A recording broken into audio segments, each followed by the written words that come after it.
Sir, in the inception, I am goaded to refute the charges made against us by the Treasury benches that in spite of the indisposition of health of our Honorable Finance Minister, we had been persisting for the discussion on price rise.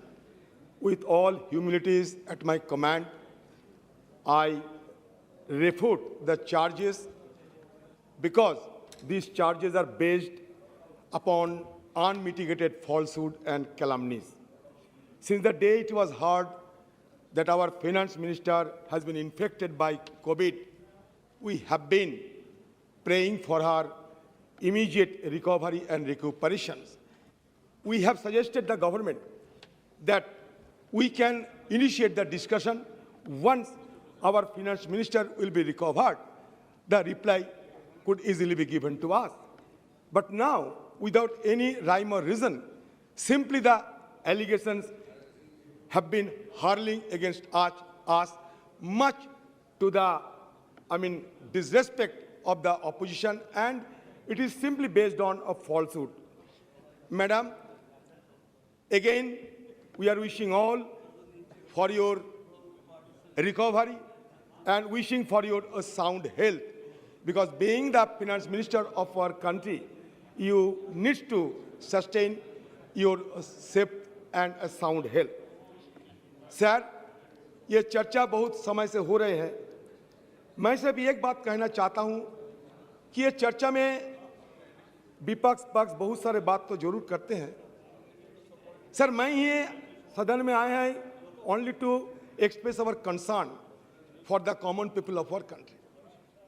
एक तरफ हमारे हिंदुस्तान के प्रधानमंत्री जी कहते हैं कि रेबड़ी culture को खत्म करना चाहिए, और दूसरी तरफ सारे ट्रेजरी बेंचेस को जितने सारे भाषण यहाँ दिए गए हैं उसमें ये रेबड़ी कल्चर की ही बढ़वा दिया गया है।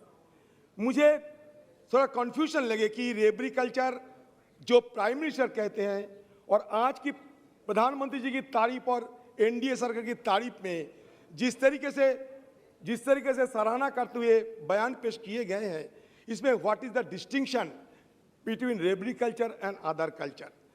सब I am really a little confused on it. I would like to ask very curtly and succinctly to our Honorable Finance Minister whether, as many economists have already expressed their apprehension, that country has been heading towards a stagflation, whether it is true or not. Stagflation suggests that high inflation, high unemployment, and stagnant growth. I do not know what is the view of this government. So may I request Honorable Finance Minister to dispel the apprehension expressed by renowned economists of our country. Sir, हमारे मेंबरों ने बहुत सारे मुद्दे उठाए, मैं दोहराना नहीं चाहते, बस मोटे मोटे तौर पे दो तीन मुद्दे में रखना चाहते हैं। एक तो ये है कि impact of inflation on nutrition. हमारे साथी कल्याण बाबू इस विषय पे बोलने का थोड़ा कोशिश किया, लेकिन समय के अभाव से नहीं बोल पाए। Sir, state of India environment 2022 in figures, around 71% Indian cannot afford a healthy meal. Jain Sinha ji थोड़ा सुन लीजिए। The report further said that 17 lakh people die every year due to diseases that can be attributed to poor diet. According to the government's own figures, anemia in children and women has increased significantly between 2015-16 and 2019-21. Over 67% children are anemic in the country. PM Modi's home state of Gujarat has the highest number of anemic children at 79.7%, and 57% of women in Gujarat are anemic. For your convenience, I am simply referring to the statistics. Sir, India is already suffering from a malnutrition and hunger crisis. 20 crore people do not have sufficient access to food. 1/4 of world's hungry population belongs to India, and India was ranked 101 out of 116 countries on the Global Hunger Index for 2021, a score that has been worsening for few consecutive years. So now you can easily assume how the country has been progressing towards prosperity. The statistics simply suggest that we are really in a great trouble. Sir, medical inflation. So far as medical inflation is concerned, I would like to highlight that in 2021, India reported the highest medical inflation of 14% in Asia. According to a report prepared by Motilal Oswal Financial Services Limited, the out-of-pocket medical expenditure per hospitalization in 2021 in rural areas reached as high as 15,937 and rupees 22,031 for urban areas as per the latest National Health Profile. मेरा नहीं, सरकार की National Health Profile. In March 2022, the National Pharmaceutical Pricing Authority of India announced a 10.7% hike in the prices of over 800 essential medicine, including paracetamol and azithromycin, among others. आज बड़ा बड़ा बात होते हैं यहाँ कि आयुष्मान भारत की जयंत सिन्हा जी आपको बता दे कि वर्ल्ड हेल्थ ऑर्गेनाइजेशन की रिपोर्ट के मुताबिक हिंदुस्तान में कोविड के चलते 52 लाख मतलब 52,06,258 लोगों की मौत हुई है। अब पता कर लीजिए, आप इंटरनेशनल एरिना में बहुत घूमते हैं, अमेरिका में बहुत बड़ा बड़ा पद संभाले हैं, मैं आपसे जानता हूं आप बहुत बड़ा एरुडाइट पद, फिर भी आप पता कर लीजिए। Impact of high inflation on income between 2013 and 2019, income from agriculture in real terms decreased by 8.9%. An analysis of SAS survey conducted by National Statistical Office show this is opposite of BJP's promise of doubling farmers' income by 2022. In 2019, on an average, the Indian farmer earns more through wages than cultivation. But now, for the last 33 months straight, rural wage growth has been declining, much to the concern of the agriculture sector. Insofar as burden of inflation is concerned, you are pleading for Atmanirbhar, but where we are existing now, that needs to be clarified. While the ruling government's anti-people, pro-corporate policies have had concurrently increasing fuel taxes with decreasing corporate taxes in 2019-20, corporate tax collection stood at 5.5 lakh crore, while fuel excise duty stood at rupees 2.4 lakh crore. The Modi government has shifted a massive part of the corporate tax burden onto consumers in 2020-2021, which is shown by the revised budget estimate. Corporate tax collection are estimated at under 4.5 lakh crore, a decrease of rupees 1 lakh crore, while fuel excise duties are estimated at rupees 3.6 lakh crores, an increase of rupees 1.2 lakh crore. This is not an isolated incident. The trend of the BJP over years has been to cut corporate tax rates, enriching their allies, while hurting the poor and middle-class ordinary citizens. The net result of the pro-corporate policies to increase fuel prices and, as described before, cause economy-wide inflation that especially hurt the poor through increased food prices. Sir, मैं दो तीन मुद्दा रखना चाहते हैं sir.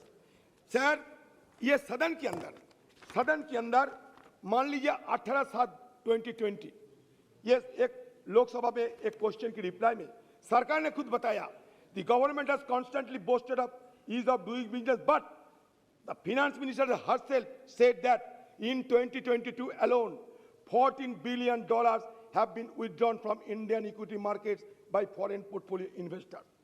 I would like to have a reaction from Honorable Finance Minister. The trade deficit for the period between April 2021 and March 2022 has also been estimated to widen to $192 billion.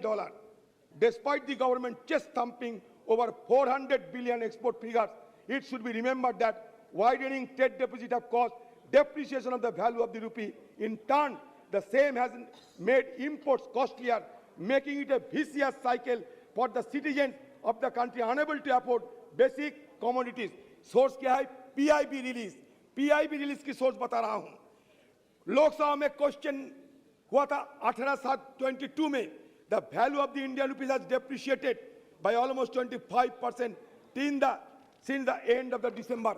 जब पहले मनमोहन सिंह की जमाने में प्राइस हमारे मुद्रा की भाव जब गिरने लगे थे तो प्राइम मिनिस्टर मोदी जी कहते थे कि आईसीयू में जा रहे हैं हिंदुस्तान की मुद्रा. अभी कहां जा रहे हैं? अभी कहां जा रहे? तो शतक लगाने में और देरी नहीं रखे. अगर शतक भी लग जाए तो आश्चर्य होने की कोई सवाल नहीं है. ये कहते हैं यहाँ बहाना बनाते हुए कि यूक्रेन रूसिया की वार. एक तो बहाना है कोविड की और एक बहाना है सारी इंडिया की छोड़ के बाहर वाले देशों में काफी इन्फ्लेशन हुए हैं. देखिए अमेरिका की बात कहे गए हैं. यहाँ अमेरिका में सिर्फ कोविड के चलते $5 ट्रिलियन कोविड के चलते खर्चा किया है. हमारा देश में खर्चा कर सकते हैं हम लोग $5 ट्रिलियन? नहीं. तो तुलना कीजिए लेकिन सोच समझ के कीजिए.